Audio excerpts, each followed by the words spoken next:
चलिए अब आगे बढ़ते हैं और बुंदेलखंड की हर छोटी बड़ी खबर सुपरफास्ट अंदाज में दिखाते हैं आपको। फटाफट खबरें शुरू करते हैं। झांसी के कस्बा एरच इलाके में मकान पर कब्जे को लेकर दो पक्षों में विवाद हो गया। महिलाओं को लाठी डंडों से गिरा कर मारा गया। मारपीट का ये वीडियो सामने आया है। मंगलवार से बांदा जिला अस्पताल में भी मेगा वैक्सीनेशन ड्राइव का हुआ आयोजन। चित्रकूट धाम मंडल के आयुक्त दिनेश सिंह और बांदा आईजी के सत्यनारायण ने फीता काटकर कार्यक्रम का शुभारंभ किया।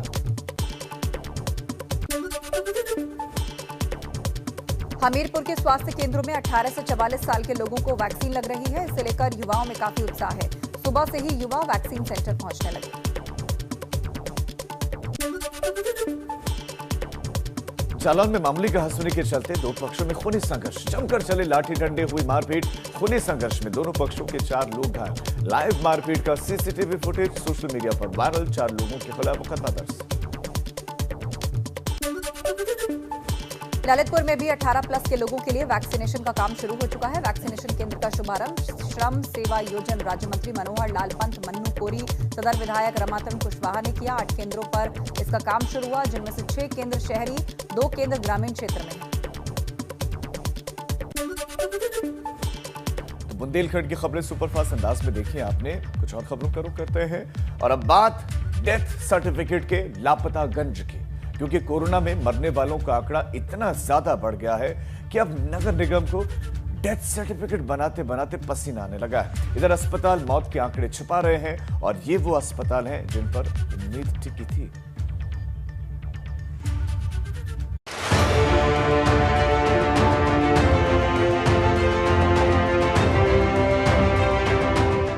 डेथ सर्टिफिकेट का लापतागंज। कोरोना कई लोगों के लिए काल बन गया तो कई के लिए अभिशाप। कोरोना ने लोगों की जिंदगी को नरक बना दिया और अब आलम यह है कि मृत्यु प्रमाण पत्र बनाते बनाते कानपुर नगर निगम की कलम टूटने लगी है। अकेले मई महीने में 4364 डेथ सर्टिफिकेट जारी हो चुके हैं, जबकि 1086 मौतें अभी दर्ज होना बाकी हैं। कानपुर नगर निगम को बने हुए 81 साल हो चुके हैं। सन 1931 में कानपुर नगर निगम बनाया गया था और उसके बाद से कभी भी ऐसा नहीं हुआ कि एक महीने में इतनी मृत्यु को रिकॉर्ड किया गया हो। मई का महीना मौत का महीना कहा गया है इस साल का, क्योंकि कोरोना की दूसरी वेव जब आई तो लोगों को, परिवारों को तबाह कर दिया। बहुत सारे लोगों की मौत हुई और उसके बाद लोग, जो परिजन हैं, वो नगर निगम में अपनों के मृत्यु प्रमाण पत्र बनाने पहुंच रहे हैं। आंकड़ा निकल करके सामने आया है कि मई में 4300 से ज़्यादा लोगों ने डेथ सर्टिफिकेट बनवाए हैं और 1086 जो एप्लीकेशन है डेथ सर्टिफिकेट की वो पेंडिंग है। कानपुर नगर निगम के 81 साल के इतिहास में यह पहला मौका है जब मई महीने में 4 गुना ज्यादा मौत के आंकड़े सामने आए। पिछली बार से मार्च और अप्रैल में लॉकडाउन था, इस वजह से मार्च और अप्रैल में बहुत ही कम केस आए लॉकडाउन खुलने के बाद। इस बार मार्च और अप्रैल में लॉकडाउन नहीं था, तो इसलिए सबसे ज़्यादा केसेस जो मार्च अप्रैल में डेथ हुई, उनके केसेस ज़्यादातर जो अब बन रहे हैं मई माह में जो है 4365 केस 30 मई तक। और अब सर्टिफिकेट बनाते बनाते नगर निगम की हिम्मत भी जवाब देने लगी है। वहीं दूसरी तरफ अस्पतालों पर मौत के आंकड़े छिपाने के आरोप लग रहे हैं और ये आरोप कानपुर के हैलेट अस्पताल पर लगे हैं, जिसने मौत होने के बाद कई मृतकों की फाइल गायब कर दी ताकि अस्पताल में इलाज के दौरान हुई मौतों के आंकड़ों को छिपाया जा सके। अब कई मृतकों के परिजन आरटीआई भेजकर जवाब मांग रहे हैं तो कई चक्कर काट रहे हैं, लेकिन इतना सब करने के बाद भी मौत का सही जवाब नहीं मिल पा रहा। मैंने कहा कि मेरे पति की मृत्यु प्रमाण पत्र दे दो, तो कहने लगे कि 3 दिन बाद आना। हम 3 दिन बाद गए तो उन्होंने लिख के दे दिया कि आप मृत आदमी लेके आए थे। तो हम मृत आदमी नहीं लेके गए थे सर, हम तो जिंदा आदमी लेके गए थे। और जब मृत आदमी लेके गए थे तो इन्होंने बॉडी अंदर कैसे कर ली और पर्चा भी बना है और इलाज भी किया इन्होंने, और शाम को कहने लगे कि मृत हो गए आपके हस्बैंड। सोचिए, यह हाल कानपुर के उस जिम्मेदार अस्पताल का है जिससे पूरे जिलों को उम्मीद है, लेकिन वो उनकी उम्मीद से कैसे खेल रहे ये भी सुन लीजिए। मैंने हाईलाइट हॉस्पिटल के प्रशासन से कोविड रिपोर्ट मांगी तो उन्होंने कोविड रिपोर्ट नहीं दी। कई बार इस संबंध में हमने हाईलाइट हॉस्पिटल से पत्राचार किया। मजबूरी में मुझे RTI लगानी पड़ी। कोविड रिपोर्ट को जब हम लाइव पोर्टल में चेक करते हैं तो सैंपल नॉट रिसीव शो कर रहा है। मतलब एक तरफ परिजन हेल्थ सर्टिफिकेट बनाने के लिए चक्कर काट रहे तो दूसरी तरफ अस्पताल मौत का आंकड़ा छिपा रहा। ऐसे में परिजन करे भी तो करे क्या। और हैरान करने वाली बात यह है कि डेथ सर्टिफिकेट का लापता गंज हो रहा और प्रशासन चुपचाप सब देख रहा है। कानपुर से रतीश त्रिवेदी, ABP गंगा। और चलिए बुलेटिन में आगे बढ़ते हैं और एक बार फिर से बात करते हैं एक हादसे की। सिलेंडर फटने के कारण बड़ा हादसा हुआ है। गोंडा में सिलेंडर विस्फोट से ये बड़ा हादसा हुआ जिसमें 8 लोगों की अब तक मौत हो चुकी है। 7 लोगों का अस्पताल में इलाज चल रहा है। सिलेंडर फटने के बाद मकान गिर पड़ा जिसके कारण मलबे में लोग दब गए और 8 लोगों की जान चली गई। भारी फोर्स मौके पर तैनात है। पूरे इलाके को सील कर दिया गया है। कृष्ण कुमार हमारे संवाददाता हमारे साथ जुड़ गए हैं सीधा ग्राउंड जीरो से। आपको उन्हीं के पास लिए चलते हैं। कृष्ण, बताइएगा सबसे पहले तो ये कि क्या पूरे मलबे को हटा लिया गया है, सभी घायलों को अस्पताल पहुंचा दिया गया है और क्या मरने वालों और घायलों के आंकड़ों में कोई बदलाव हुआ है अभी तक? बता दूं, जहां तक मलबे की बात है तो मलबा जो रात में जो ढहा था उसको रेस्क्यू करते हुए जितने भी 100 थे उनको निकाला गया है। मलबा भी वहीं पड़ा हुआ है। मलबे को पहले जो प्रशासन की प्राथमिकता थी जितनी भी बॉडी है उनको निकाल करके अस्पताल पहुंचाया जाए, लेकिन जिस तरीके से मलबा भी पड़ा है मलबे की जो हटाया जाए उसके बाद जो सिलेंडर से विस्फोट हुआ उसकी जानकारी हो पाएगी। और जिस तरीके से इसमें 8 लोगों की मौत हुई है, 4 बच्चे हैं, 2 महिला और 2 पुरुष शामिल हैं। जी, तो आप बता रहे हैं कि मरने वालों में 4 बच्चे भी हैं, महिला पुरुष भी शामिल हैं, घायलों में भी हैं। लेकिन जिस मकान को हम देख रहे हैं मलबे के ढेर में जो तब्दील हो गया कृष्ण, उसमें तकरीबन कितने लोग मौजूद थे जब ये हादसा हुआ? क्या परिवार बड़ा था या इसमें किराएदार भी रहते थे? जिस तरीके से जो धमाके की आवाज़ हुई उस समय घर के अंदर 15 लोग करीब थे, जिसमें से 7 लोगों का इलाज चल रहा है और 8 लोगों की मौत हुई है और दो घर थे वो पूरा से धराशायी हो गए हैं। जिस तरीके तस्वीरों में आप साफ देख सकते हैं कि कितना बड़ा ये धमाका रहा होगा जिससे पूरा घर जो है धराशायी हो गया है। तो फिलहाल 8 लोगों की मौत हुई है, 7 लोग हैं जिनका जिला अस्पताल में इलाज चल रहा है। ये घटना पूरी बीती रात 10 बजे से 11 बजे के बीच की बताई जा रही है। तो बीती रात की ये घटना है। आधी रात को घर में सिलेंडर फटा और उसके बाद मकान ढह गया। आप बता रहे हैं कि 8 लोगों की मौत हो गई है, 7 घायल हैं, 15 लोग उस वक्त इस मकान में मौजूद थे। आप नजर बनाए रखिए। जानकारी के लिए शुक्रिया कृष्ण आपका। चलिए खबरों में अब आगे बढ़ते हैं और अब पश्चिमी उत्तर प्रदेश की खबरें आपको दिखाते हैं। सुपरफास्ट शुरुआत करते हैं। नोएडा में युवक और युवती ने गोली मारकर खुदकुशी कर ली। दोनों के आपस में संबंध को लेकर पुलिस जांच कर रही है। थाना सेक्टर 49 क्षेत्र का ये मामला है। गाजीपुर बॉर्डर पर तेज आंधी के कारण किसानों के टेंट उखड़ गए। किसान टेंट को फिर से सही करने की कोशिश में लगे। पूर्व प्रधानमंत्री और किसान मसीहा चौधरी चरण सिंह को पहली बार मेरठ के चौधरी चरण सिंह विश्वविद्यालय में BA राजनीति विज्ञान के पाठ्यक्रम में शामिल किया गया है। इसके अलावा छात्र अब यूपी के मुख्यमंत्री योगी आदित्यनाथ की पुस्तक हठ योग के अलावा बाबा रामदेव, बशीर बद्र, कुंवर बेचैन, जग्गी वासुदेव जैसी हस्तियों की कविताएं भी पढ़ेंगे। अलीगढ़ शराब कांड पर एक्शन में प्रशासन। शराब माफिया की संपत्ति जब्त कर ट्यूबवेल पर चला गया बुलडोजर। मुख्य आरोपी की तलाश तेज। एटा के प्राचीन काली माता मंदिर में कोरोना टीकाकरण को लेकर शर्त लगा दी गई है। मंदिर के पुजारी ने गेट पर लिख दिया है कि मंदिर में उसी को एंट्री मिलेगी जो कोरोना की वैक्सीन लगवाएंगे। हाथरस के सिकंदराराव में बाइक सवार 2 लोगों ने पूर्व प्रधान की गोली मारकर हत्या कर दी। हत्या के बाद से हमलावर मौके से फरार। आक्रोशित ग्रामीणों ने मथुरा बरेली मार्ग पर जाम लगाकर हंगामा किया। कासगंज में दबंगों का कहर। राष्ट्रीय आजीविका मिशन के अंतर्गत बच्चों को राशन वितरित करने गई समूह सखी से राशन को छीनने की कोशिश। राशन छीनने में नाकाम रहने पर महिला की बदसलूकी और छेड़खानी। फिरोजाबाद में पानी की समस्या को लेकर ग्रामीणों ने रोड जाम कर दिया और रोडवेज बस पर पथराव भी किया। जब पुलिस मौके पर पहुंची तो ग्रामीणों ने पुलिस पर भी पथराव करते हुए पुलिस की गाड़ियों के शीशे तोड़ दिए। पत्थर लगने से चौकी इंचार्ज और पुलिसकर्मी जख्मी भी हुए हैं। शामली के लिसाड़ गांव में माता पिता के कोरोना से निधन के बाद अनाथ हुए 3 बच्चे। बच्चों के सामने आई भरण पोषण की समस्या। अब सरकार से मदद की उम्मीद लगा रहे हैं तीनों अनाथ बच्चे। तो सुपरफास्ट अंदाज में आपने पश्चिमी यूपी की खबरें देखी। कुछ और खबरों का रुख करते हैं और उत्तराखंड आपको लिए चलते हैं। उत्तराखंड में बारिश का सीजन अभी आया भी नहीं, मगर अभी से पहाड़ दरकने लगे। ऋषिकेश बद्रीनाथ हाईवे नरकोटा में बाधित है। इस वजह से लोगों के सामने आवाजाही की समस्या है। तो वहीं चमोली और रुद्रप्रयाग में जरूरी चीजों की आपूर्ति ठप है।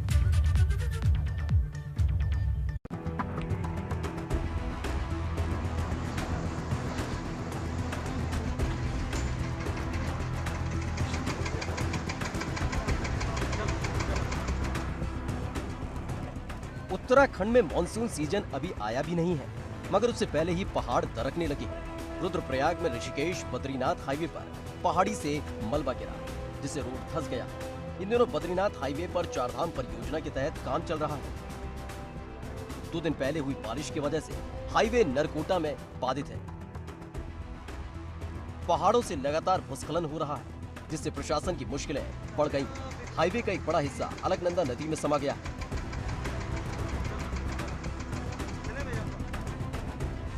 हाईवे पर कई जगह खतरनाक लैंडस्लाइड जोन बन गए हैं, जो बरसात के मौसम में और खतरनाक रूप ले सकते हैं।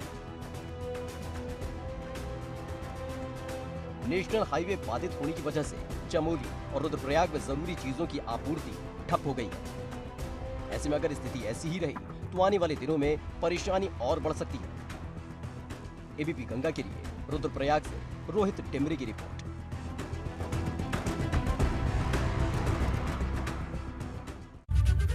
और अब उत्तराखंड की ही खबरें सुपरफास्ट अंदाज में दिखाते हैं। चलिए शुरुआत करते हैं। अल्मोड़ा में नेशनल हाईवे पर बने पुल के बीच का हिस्सा क्षतिग्रस्त हो गया है, जिस वजह से पुल पर वाहनों की आवाजाही बाधित है। इस पुल से होकर बागेश्वर और पिथौरागढ़ के लिए आवाजाही होगी। पौड़ी के बैंगवाड़ी गांव में बादल फटने की वजह से बड़ा नुकसान हुआ। जिला प्रशासन की टीम अब नुकसान का आकलन करने में जुट गई है। खुद टीम पौड़ी ने भी आपदा प्रभावित क्षेत्र का मुआयना किया है। उत्तराखंड में 8 जून तक कोविड कर्फ्यू को बढ़ाया गया है, जिसके चलते आज और 5 जून को राशन और जनरल स्टोर्स को खोलने की इजाजत दी गई। राज्य सरकार की ओर से आज कोविड में ढील देते हुए स्टेशनरी की दुकानों को खोल दिया गया है। कोविड कर्फ्यू के दौरान नियम तोड़ने वालों पर पुलिस कार्रवाई कर रही है। देहरादून में नियम तोड़ने वालों पर पुलिस ने कार्रवाई की है। इसी पर जगह जगह पर छापेमारी भी चल रही है और चेकिंग अभियान चलाया जा रहा है। काशीपुर में 18 से 44 साल की आयु के लिए खोले गए वैक्सीन सेंटर वैक्सीन नहीं होने से खाली नजर आ रहे हैं। तो वहीं 45 साल की उम्र के लोगों को टीकाकरण के लिए जागरूक करने को प्रशासन अभियान चला रहा है। मसूरी में 18 साल से ज्यादा की उम्र के लोगों को निजी हॉस्पिटल में वैक्सीन लग रही है, मगर इस वैक्सीन का 1100 रुपए चार्ज लिया जा रहा है। कांग्रेस और व्यापार मंडल के लोग इसका विरोध कर रहे हैं। कोविड कर्फ्यू के दौरान दुकानें न खुलने से हल्द्वानी के व्यापारियों का काफी नुकसान हो रहा है। इसी को लेकर एसडीएम कोर्ट के बाहर व्यापारियों ने हाथ में कटोरा लेकर भीख मांगी और विरोध जताया। कोरोना संक्रमण के चलते रुड़की सिविल हॉस्पिटल में पिछले 1 महीने से ओपीडी बंद पड़े थे। वहीं अब सामान्य मरीजों के लिए इस ओपीडी को खोल दिया गया है। हालांकि पहले दिन ओपीडी में कम संख्या में ही मरीज पहुंचे। कोरोना काल में श्रम विभाग ने ईएसआई के लाभार्थियों को लेकर नया फैसला लिया है कि अब राज्य में ईएसआई लाभार्थियों या कर्मचारियों की मौत होने पर उनके वेतन का 80% पेंशन का लाभ उनके परिवार के उत्तराधिकारी को मिलेगा। पिथौरागढ़ के लीलम धापा गांव में ग्रामीण आज भी स्वास्थ्य सुविधाओं के लिए मोहताज है। सरकार ने स्वास्थ्य सुविधाओं के नाम पर एक होम्योपैथिक अस्पताल का भवन बुई में बनवा दिया, मगर गंभीर बीमारियों के इलाज के लिए लोगों को आज भी कई किलोमीटर दूर या तो मुंस्यारी या पिथौरागढ़ 150 किलोमीटर दूर जाना पड़ता है। चलिए आगे बढ़ते हैं। कोरोना से जंग अभी भी जारी है और इस जंग में हर किसी ने अपनी भूमिका निभाई। उत्तराखंड पुलिस ने महामारी से लड़ने के लिए जिस प्लान पर काम किया उसकी काफी तारीफ हो रही है। डीजीपी अशोक कुमार की अगुवाई में उत्तराखंड के पुलिस वाले कई जरूरतमंदों के लिए दूत साबित हुए। खड़े साथ हम तो यारों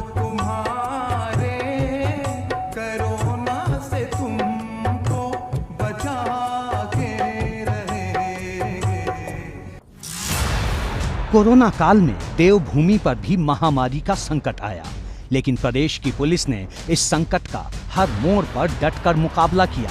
नतीजा ये हुआ कि पुलिस के सेवा भाव ने खाकी की छवि को पूरी तरह से बदल दिया। पूरा वक्त है ये मगर गम नहीं है, खुशी के नहीं फिर तराने बनेंगे खड़े। कोरोना काल में उत्तराखंड पुलिस का जो चेहरा दिखा वो सेवा से जुड़ा था, बेसहारों की मदद से जुड़ा था, जनता के समर्पण से जुड़ा था और बीमारों की तीमारदारी से जुड़ा था। इसकी सबसे अच्छी तस्वीर दिखी मिशन हौसला नाम के एक अभियान में। इस बार कोरोना पिछले साल के मुकाबले बहुत ज्यादा घातक रहा, लेकिन पुलिस के सेवा भाव वाले इरादे उससे भी ज्यादा समर्पित रहे। 1 मई से 31 मई तक मिशन हौसला चलाया गया। हर जिले और बटालियन में कोविड कंट्रोल रूम बनाया गया। जवानों ने जरूरतमंदों की हर मुमकिन मदद की। लोगों के बीच जाकर समन्वय स्थापित किया गया। थानों को नोडल पॉइंट्स बनाकर जरूरतमंदों की मदद की गई। दवाई, ऑक्सीजन, ब्लड डोनेशन और राशन बांटे गए। देखिए, हमने 1 मई से इसको चलाया था। हर जिले में कंट्रोल रूम बने हुए हैं। हमारा केंद्रीय कंट्रोल रूम जो डायल 100 डायल 112 वो भी इसकी कॉल ले रहा है। कोरोना काल में किसी को कोई भी मदद चाहिए वो इन नंबरों पे फ़ोन करता है। अभी तक हमें कोरोना से संबंधित ही 26,000 कॉल आ चुकी हैं, 26,000 से अधिक। उत्तराखंड पुलिस का मिशन हौसला उस मजबूती का नाम है जो कोरोना से लड़ने में काम आया। 1 महीने में 31,000 से ज्यादा कॉल अटेंड की गईं। 2,726 लोगों तक पुलिस ने ऑक्सीजन सिलेंडर पहुंचाए। 792 लोगों को अस्पताल में बेड मुहैया कराए गए। 217 लोगों को प्लाज्मा और ब्लड डोनेट किया गया। 17,000 से ज्यादा लोगों को दवाई पहुंचाई गई। 600 से ज्यादा लोगों को एम्बुलेंस दिलाई गई। 792 कोरोना संक्रमितों का दाह संस्कार किया गया और करीब 5,000 से भी ज्यादा बुजुर्गों की सहायता की गई। एम्बुलेंस 657 लोगों को दिलाई है और 70,000 से ज्यादा लोगों को हमने राशन, खाना और आवश्यक वस्तुएं दिलवाई हैं और 676 लोगों का दाह संस्कार करवाया मिशन हौसला के अंतर्गत। यूं तो कई सामाजिक संगठनों और लोगों ने व्यक्तिगत स्तर पर मिशन हौसला का सहयोग किया और इस लड़ाई में योगदान दिया, लेकिन उत्तराखंड पुलिस ने इस जंग में जो योगदान दिया उसे प्रदेश के लोग हमेशा याद रखेंगे। एबीपी गंगा के लिए देहरादून से विनोद कुमार के साथ ब्यूरो रिपोर्ट।